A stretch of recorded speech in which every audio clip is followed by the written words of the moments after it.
Hi, I am Chelsea Fossil, and I am the owner and photographer for Fossil Imagery. I just wanted to thank you for purchasing this course, and this is about food photography. I've recently had a little bit of experience with food photography, so I just want to share my knowledge with you guys, especially if you're a DIY person or on that type of budget right now. So I'm just going to cover like 3 main areas you should focus on when you're trying to take better photos of your food.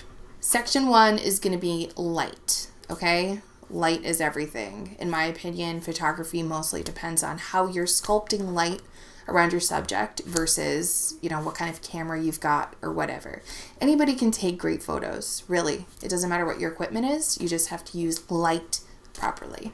So with food photography, in my experience, I feel like it's the most beautiful when it's omnidirectional light. So omnidirectional is just coming from one direction. You should always use natural light. Do not use your cell phone flash. Do not use flash in general, in my opinion, unless you're working with a lot of motion. Then you're going to need a lot of light, but let's not go into that quite yet. Choose one light source.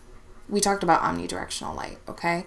But like some of us have kids and we can't do this during daytime. Like, Chelsea, what do I do if I can't do this when there's light, because I'm nocturnal? So it's like, get yourself a really cheap LED panel light, or if you already have one, that's great, okay? My tip to you is that most people have like that yellow bulb in their homes, and these LED panels are the perfect like natural light color. So turn off the lights in your house and only use the LED panel. Pick a nice background, like a table, okay? Push it up against a window. Put the plate there. Window's in front of you. You're right here. Camera is above, okay? Shooting down. And you're going to get a naturally lit, easy on the eyes picture. And this is so important. Natural light is so important because it's true to color always. Okay, like it's natural, it's real. So everything is going to be almost perfectly white balanced. You take the table, push it up to the window. You have your plate there, windows here, but you're going to be to the side. So actually shooting that way. So your light source is going to be coming from the right of the plate. And that's going to add a little more shadow and it'll show texture.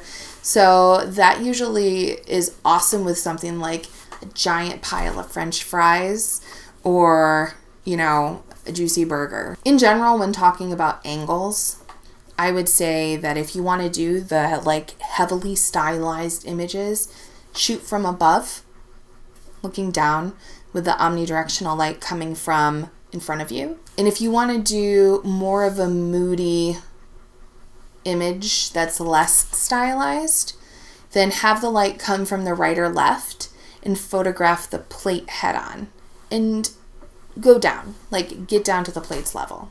Never use flash on a flash that's coming directly from where you are at the food. Actually, I challenge you to try it.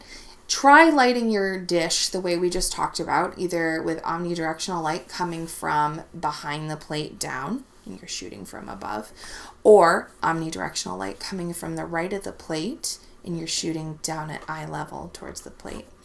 And then do the same thing with your cell phone flash. And it's going to look, for some reason, disgusting. I just really want to drill home not to have the light source coming from exactly where you're standing. So if you've got a ring light or something, don't fall for it when it says like put your cell phone in between. And no, don't do that. It makes the image flat, okay? It takes away the life. Like there's no shadows, there's no depth. It's just like same thing with like using the flash on your cell phone. Just don't do it. The next part's going to be food stylizing or the details of your picture. One of my favorite things to do when I'm photographing food in particular is to get really messy. Maybe it's because I have young children at home or because I'm a messy person in general, but I really enjoy when you can see raw ingredients and maybe like, you know, like a cracked eggshell in the picture with the finished product. People are like, oh my gosh, they made this, like there it is, there's the ingredients, it's right there, it's tangible, it's, you know, I can taste it just in the picture. The simple details that people don't remember when they're trying to take a photo of a dish. It's things like the drink and the napkin and the silverware. Okay? It's the texture of the table. Think about what you're selling. Is it something that you want to show while it's still on the butcher block or while it's still in the cast iron with its raw ingredients and then plated beautifully, you know, on a table? You never want to take photos of your food in a takeout box. Gross. Okay? No. Nothing looks good in a takeout box. Sorry about it.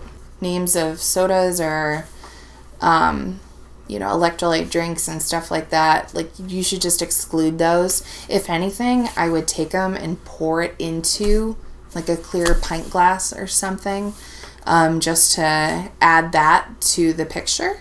Adding life to a photo will always stop someone when they're scrolling. Puppies, babies, on the endless scroll of Facebook and Instagram. If you have an option to include multiple photos with whatever website you're using to sell your food, I recommend doing one photo that's kind of cleaner background, easy on the eyes, and it's, you know, there's continuity throughout your site because all the products have this one background. And then if you want to and have the energy, also include a contextual image. So that's the one where it's a little more stylized. And contextual images are really, really good for social media in general. There's a difference between looking at an online marketplace and then scrolling through social media. As you're posting on your business's Facebook page, it's really great to include what you're doing behind the scenes. What goes into making a loaf of bread? You know, what is the jarring process for your jam? What happens when a batch of something goes wrong? You know, what do you do with it? So telling the story is a huge part of food photography because people feel like they know you and you become more relatable and they want to be your friend and buy your product and support your business. It is my pet peeve when people forget to wipe off the lens on your cell phone. Like, our cell phones are the dirtiest things ever, guys. Like, you know where you've set that thing. It's disgusting. You need to clean it, okay? It's gonna have fingerprints on it. If you've got young kids, it probably has boogers on it. Like, let's be real. So, take it, just wipe it off with a corner of your shirt, and then take your photo. You'll thank me later. If you guys have any questions at all, please send me a message on my Facebook page. Contact me and I'd love to see what you're doing. If you have questions or you're like, what am I doing wrong? Like, we can brainstorm it together. And I just wanted to say thank you again so much for purchasing this course and have fun.